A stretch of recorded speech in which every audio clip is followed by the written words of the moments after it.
अगस्त या सितंबर कब है जितिया व्रत? जाने तारीख, पूजन मुहूर्त व व्रत विधि और व्रत कथा। जितिया एक व्रत है जिसमें निर्जला बिना पानी के उपवास पूरे दिन किया जाता है और माताओं द्वारा अपने बच्चों की लंबी उम्र कल्याण के लिए मनाया जाता है। विक्रम संवत के आश्विन माह में कृष्ण पक्ष के 7वें से 9वें चंद्र दिवस तक 3 दिवसीय त्योहार मनाया जाता है। यह मुख्य रूप से नेपाल के मिथिला और थरूहट, भारतीय राज्यों बिहार, झारखंड, उत्तर प्रदेश और पश्चिम बंगाल के लोगों द्वारा मनाया जाता है।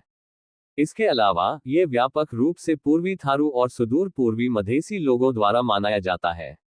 जितिया व्रत माताएं अपने संतान की लंबी आयु व खुशहाली के लिए करती हैं। इसे जीवित पुत्रिका व्रत भी कहा जाता है। इस व्रत को निर्जला रखा जाता है। जाने इस साल जितिया या जीवित पुत्रिका व्रत कब है?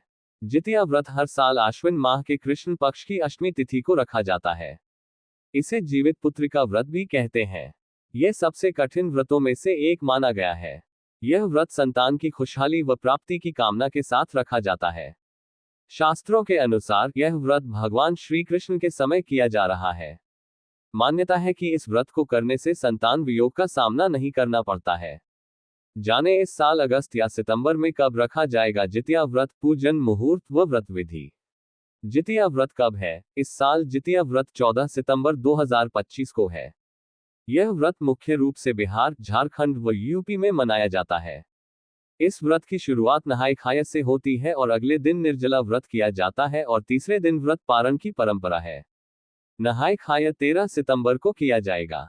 जीवित पुत्रिका व्रत मुहूर्त हिंदू पंचांग के अनुसार आश्विन कृष्ण पक्ष की अष्टमी तिथि 14 सितंबर को सुबह 05:04 पर प्रारंभ होगी और 15 सितंबर को सुबह 03:06 पर समाप्त होगी। जितिया व्रत पूजन मुहूर्त 2025। ब्रह्म मुहूर्त सुबह 4:33 बजे से सुबह 5:19 बजे तक। अभिजित मुहूर्त सुबह 11:52 बजे से दोपहर 12:41 बजे तक। विजय मुहूर्त दोपहर 2:20 बजे से दोपहर 3:09 बजे तक। गोधूली मुहूर्त शाम 6:27 बजे से शाम 6:51 बजे तक। रवि योग सुबह 6:05 बजे से सुबह 8:41 बजे तक। जितिया व्रत पारण का मुहूर्त। जितिया व्रत पारण का शुभ मुहूर्त 15 सितंबर को सुबह 06:10 से सुबह 08:32 के बीच रहेगा। जितिया व्रत विधि। जितिया व्रत में भगवान जितेश्वर और मां गंगा की पूजा का विधान है। इस दिन सूर्योदय से पूर्व उठकर स्नान आदि करके स्वच्छ वस्त्र धारण करने चाहिए। व्रत का संकल्प लें। अब भगवान की मूर्ति या प्रतिमा को एक चौकी पर लाल कपड़ा बिछाकर स्थापित करें। विधि विधान से पूजा अर्चना करें। इस व्रत में कथा पढ़ने या सुनने का विशेष महत्व है। जीवित पुत्रिका व्रत कथा। यह माना जाता है कि एक बार एक गरुड़ और एक मादा लोमड़ी नर्मदा नदी के पास एक हिमालय के जंगल में रहते थे। दोनों ने कुछ महिलाओं को पूजा करते और उपवास करते देखा और खुद भी इसे देखने की कामना की। उनके उपवास के दौरान लोमड़ी भूख के कारण बेहोश हो गई और चुपके से भोजन किया। दूसरी ओर चील ने पूरे समर्पण के साथ व्रत का पालन किया और उसे पूरा किया। परिणाम स्वरूप लोमड़ी से पैदा हुए सभी बच्चे जन्म के कुछ दिन बाद ही खत्म हो गए और चील की संतान लंबी आयु के लिए धन्य हो गई। जीमूतवाहन। इस कहानी के अनुसार जीमूतवाहन गंधर्व के बुद्धिमान राजा थे। जीमूतवाहन शासन से संतुष्ट नहीं थे और परिणामस्वरूप उन्होंने अपने भाइयों को अपने राज्य की सभी जिम्मेदारियां दी और अपने पिता की सेवा के लिए जंगल चले गए।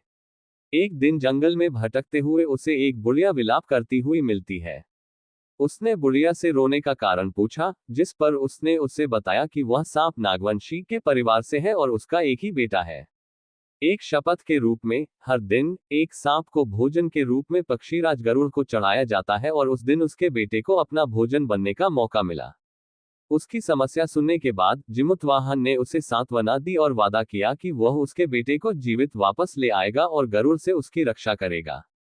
वह खुद को चारा के लिए गरुड़ को भेंट की जाने वाली चट्टानों के बिस्तर पर लेटने का फैसला करता है। गरुड़ आता है और अपनी अंगुलियों से लाल कपड़े से ढके जीमूतवाहन को पकड़कर चट्टान पर चढ़ जाता है। गरुड़ को आश्चर्य होता है जब वह उस व्यक्ति को फंसाता है तो वह प्रतिक्रिया नहीं देता है। वह जीमूतवाहन से उसकी पहचान पूछता है, जिस पर वह गरुड़ को पूरे दृश्य का वर्णन करता है। गरुड़ जीमूतवाहन की वीरता और परोपकार से प्रसन्न होकर सांपों से कोई और बलिदान नहीं लेने का वादा